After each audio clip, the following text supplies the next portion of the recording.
ప్రధానిగా మోడీ పీఠమెక్కి 15 నెలలు పూర్తి కాలేదు. కానీ ఆయన విదేశీ పర్యటనలు మాత్రం 25 దాటిపోయాయి. ఇంకా చెప్పాలంటే ఈ ఏడాదిలో మిగిలిన 4 నెలల్లో కూడా మరో 10 దేశాల్లో మోడీ ప్రధాని హోదాలో కాలు పెట్టనున్నారు. భారతదేశ చరిత్రలో ఇంత తక్కువ కాలంలో ఇన్నేసి దేశాలు తిరిగిన ప్రధాని మరొకరు లేరంటే అతిశయోక్తి కాదు. ఏడాదిన్నర కిందట దేశమంతా హరహర మోడీ అన్న పేరు మారుమోగిపోయింది. శంకరుడితో సమానంగా మోడీకి కమలనాథులు భజన చేశారు. అయితే ఇప్పుడు ఆ వేదిక మారింది.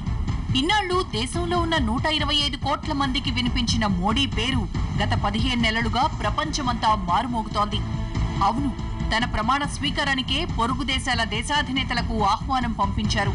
సార్క్ దేశాధినేతలంతా హాజరైన ఆనాటి ప్రమాణ స్వీకారోత్సవంతో మోడీ వరల్డ్ టూర్ కి శ్రీకారం చుట్టారు.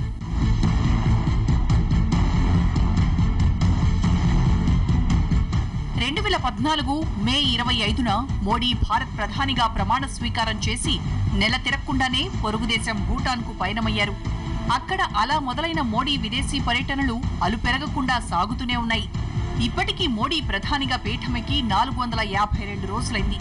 ఇంత తక్కువ వ్యవధిలో మోడీ ప్రపంచవ్యాప్తంగా 26 దేశాల్లో పర్యటించారు. అధికారిక సదస్సులు, అధికారిక పర్యటనలు, దౌత్య పర్యటనలు ఇలా అన్నీ లెక్కేసుకుంటే మోడీ సారు మొత్తం ప్రపంచంలో 26 దేశాలు చుట్టొచ్చారు. ఇందులో పొరుగు దేశం నేపాల్కి 2 సార్లు వెళ్లొచ్చారు.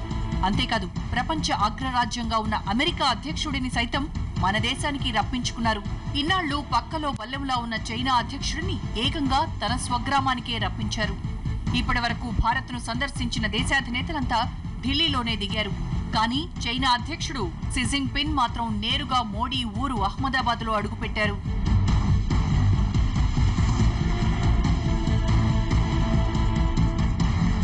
ప్రపంచ దేశాల్లో అభివృద్ధికి ఆశాకిరణంలా కనిపిస్తున్న భారత్ సత్తాను విశ్వవ్యాపితం చేసేందుకు మోడీ చేస్తున్న పర్యటనలు మరింత ఊతమిస్తాయన్నది కమలనాథుల నిశ్చిత అభిప్రాయం. మరోపక్క ఇలా ప్రధాని దేశాలు పట్టి తిరుగుతుంటే జనం సమస్యలు ఎవరు పట్టించుకుంటారన్నది ప్రతిపక్షాల విమర్శ. ఇలా ప్రశంస విమర్శల నడుమ మోడీ టూర్లు మాత్రం అప్రతిహతంగా సాగిపోతున్నాయి.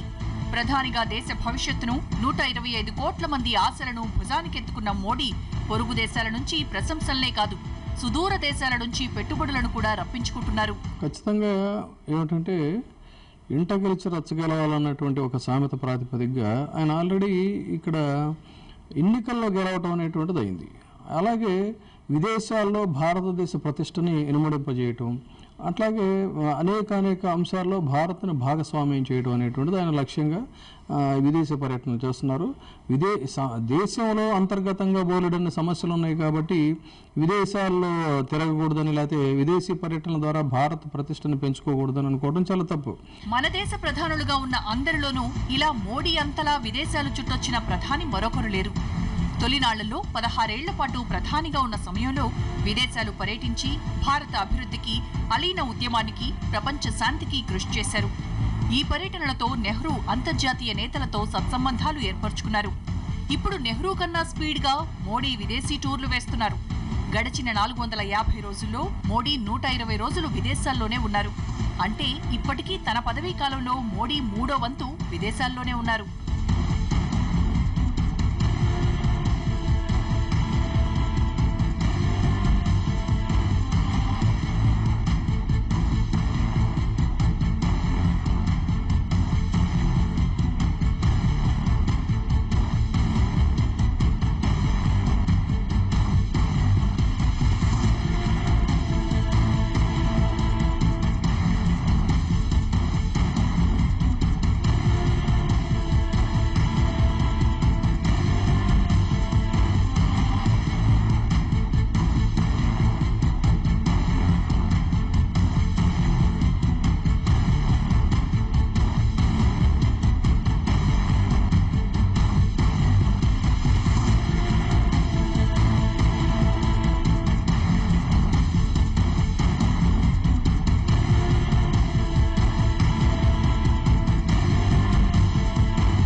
మోడీ టూర్లు ఇక్కడితో అయిపోయాయని అనుకోవద్దు. 2018 వరకు మోడీ ఫారిన్ టూర్ షెడ్యూల్ దాదాపుగా ఖరారైపోయింది. ఎక్కడి వరకు ఎందుకు, ఈ 2015లో మిగిలిన 4 నెలల్లో కూడా మోడీ మరో 9 దేశాల్లో అధికారిక హోదాలో పర్యటించనున్నారు. లాస్ట్ ఇయర్ అమెరికా పర్యటనతో ఎన్ఆర్ఐలను ఆకట్టుకున్న మోడీ ఈ ఏడాది సెప్టెంబర్ 24 నుంచి 30 వరకు మరోసారి అమెరికా వెళ్లనున్నారు. ఇలా వరుసగా 2 ఏళ్లు 2 సార్లు అమెరికా పర్యటించిన తొలి భారత ప్రధానిగా మోడీ రికార్డు కూడా సృష్టించబోతున్నారు.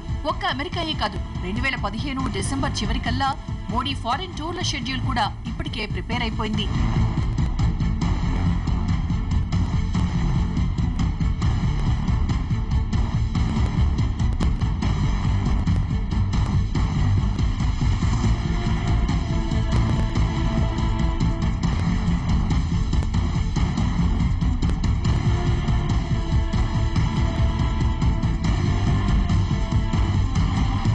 మోడీ తన పదవీ కాలంలో దాదాపుగా ప్రపంచాన్నే చుట్టేయబోతున్నారు.